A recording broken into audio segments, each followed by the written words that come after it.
Saludos, mis estimados. Un placer en esta hora, doctor Santiago Medina.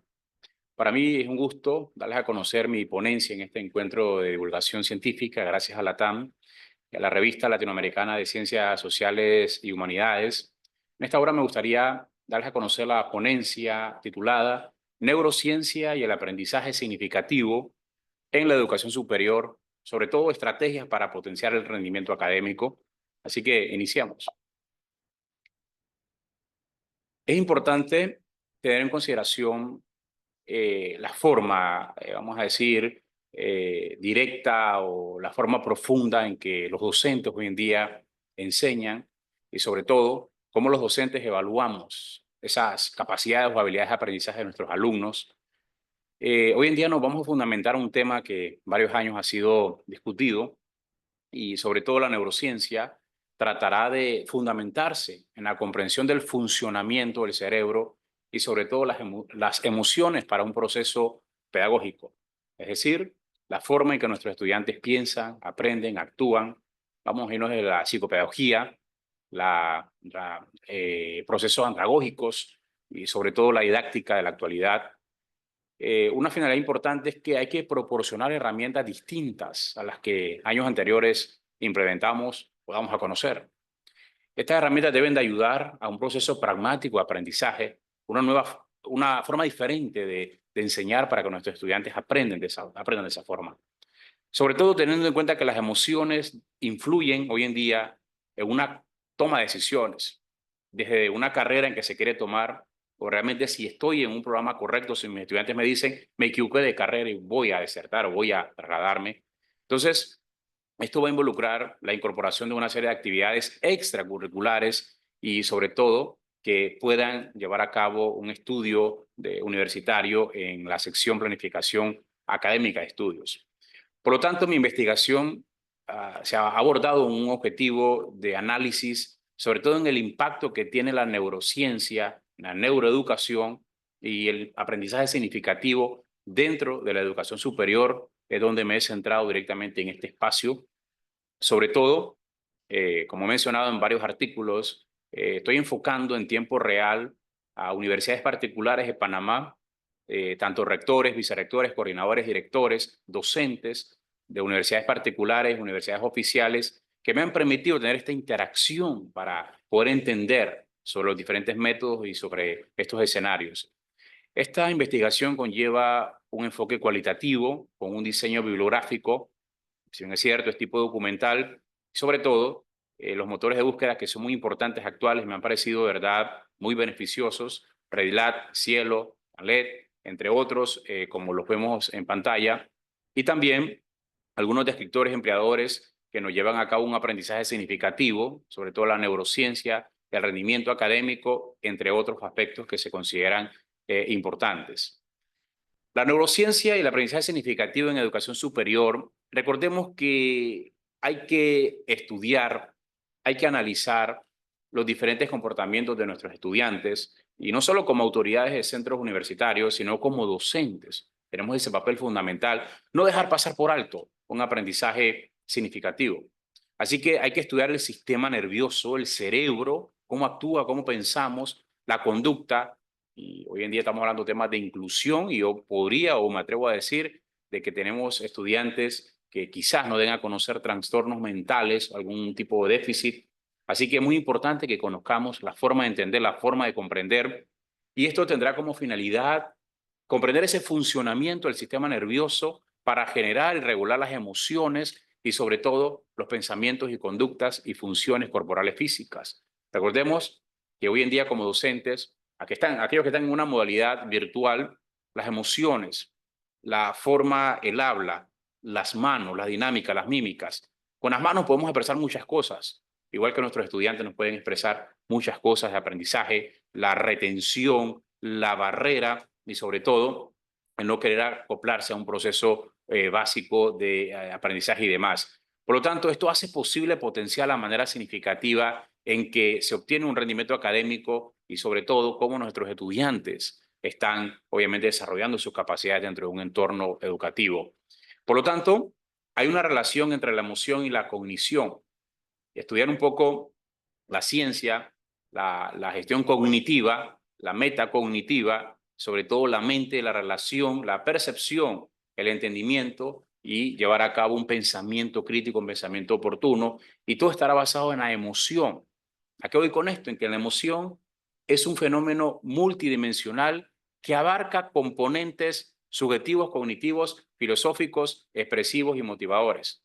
Tengamos en cuenta algo que la neurociencia con la neuroeducación ya se unifican y dejamos de un lado la forma de enseñar, la forma pedagógica en que veníamos enseñando, la forma didáctica en que veníamos empleando. Hoy en día se trata de fusionar el conocer más allá de las emociones de nuestros estudiantes, saber cómo piensan, cómo actúan y sobre todo dejar a un lado una calificación, dejar a un lado también aquellos aspectos muy metodológicos, ortodoxos, para poder enfocarnos en lo pragmático.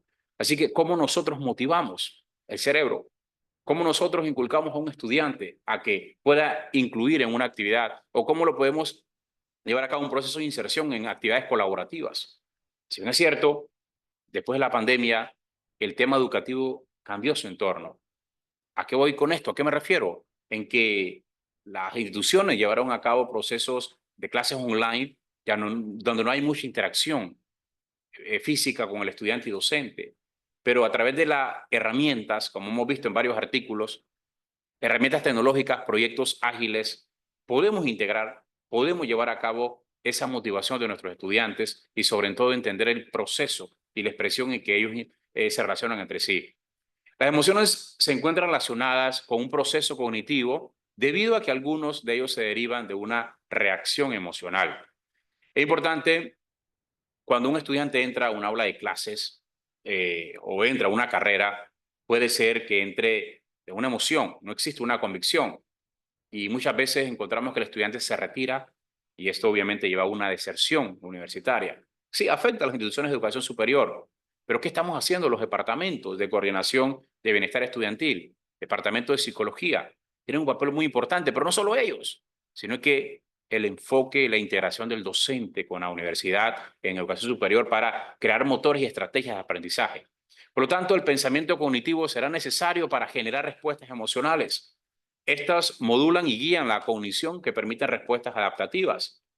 Hay que cambiar la forma en que enseñamos, la forma en que preguntamos, la forma en que desarrollamos o damos a conocer las actividades de integración académica. Por lo tanto, esta relación estará latente, estará de manera progresiva en nuestros salones de clases y sobre todo entender las emociones positivas versus las emociones negativas que generan el aprendizaje en la neurociencia basado en la neuroeducación. Sobre todo, las emociones positivas pueden generar la mejor capacidad lingüística de nuestro estudiante, el mejor desarrollo, la expresión, la comunicación, la facilidad en brindar un mensaje, recibir un mensaje, también la empatía hacia el contenido.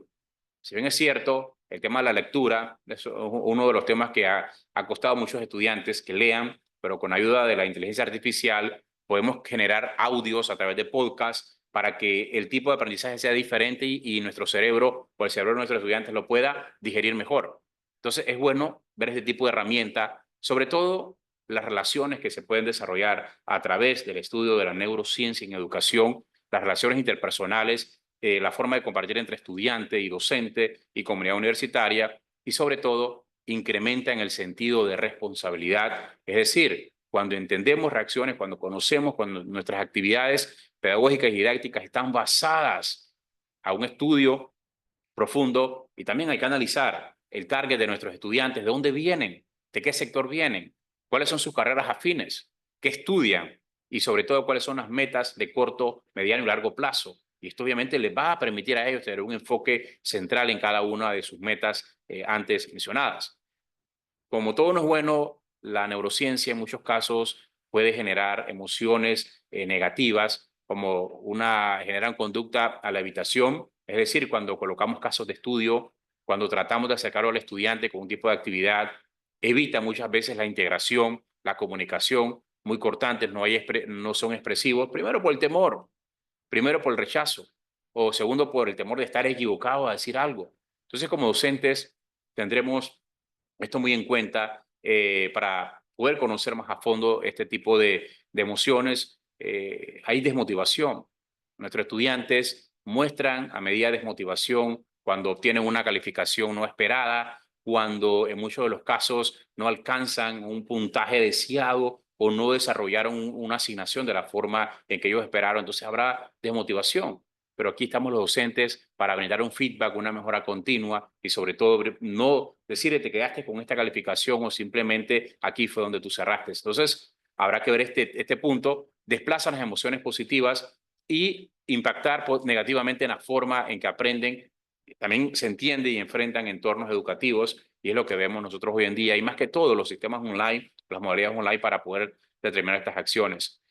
La neurociencia, la neuroeducación y las emociones, primero que brindarán una percepción en el estímulo emocional y al procesamiento del estímulo en el cerebro, entender un poco, no dar por sentado que todos nuestros alumnos van a entender de la misma forma, no colocar una actividad con una salida para un solo tipo de alumnos, sino diversificar, aplicar diferentes motores de aprendizaje y entender, como les decía, el comportamiento, el cerebro, las acciones, emociones de nuestros alumnos y sobre todo la neurociencia y la emoción llega a un estímulo también a la corteza prefrontal, como podemos mencionar. Estos puntos sí se los quiero solo enumerar para que los tengamos en cuenta, cuáles son los aspectos que influyen en la neurociencia y la emoción, sobre todo la llegada del sistema límbico, la producción de neurotransmisores, que será importante, también respuestas fisiológicas a las emociones. Entonces no pretendamos la misma reacción de un estudiante con otro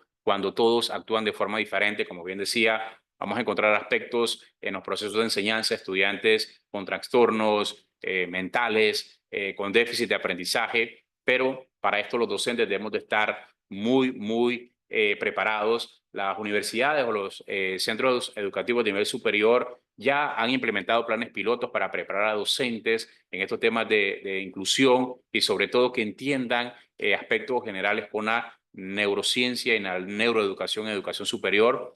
Y el papel que tendrán las emociones en el aprendizaje es que vamos a tener estudiantes muy alegres, muy extrovertidos, muy seguros, muy entusiastas, asombrados en este caso.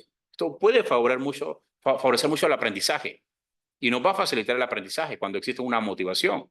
Pero recordemos que la alegría puede ser un estado de ánimo o como otros lo pueden ver como una fase de una etapa como tal. Entonces va a depender la percepción en que se le dé este elemento, como aquellos que pueden dificultar el aprendizaje, el miedo, la ansiedad, la ira, el enojo.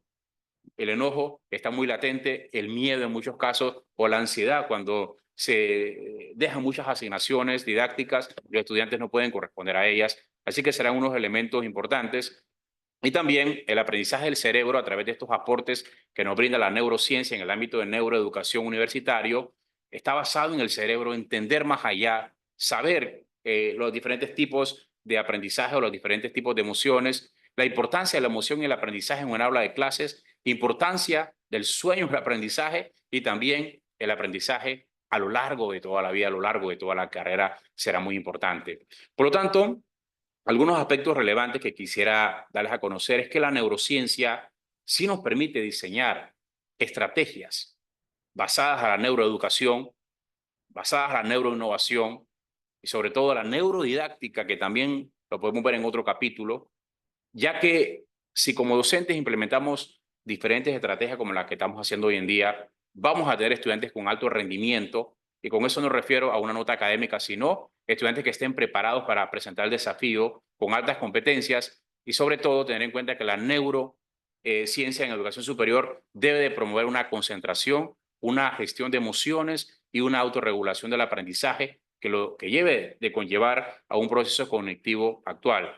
Entonces, este pequeño resumen de esta investigación para mí es muy importante darles a conocer, tomar algunos factores que serán importantes. Pueden consultar directamente el artículo completo a través de su DOI asignado en LATAM y sobre todo cambiar la forma en que enseñamos, la forma en que damos a conocer nuestras estrategias académicas para favorecer a nuestros estudiantes. Agradecido de antemano por la participación a LATAM y sobre todo a ustedes por este tiempo, ¿no? Y gracias de antemano por haber escuchado esta ponencia.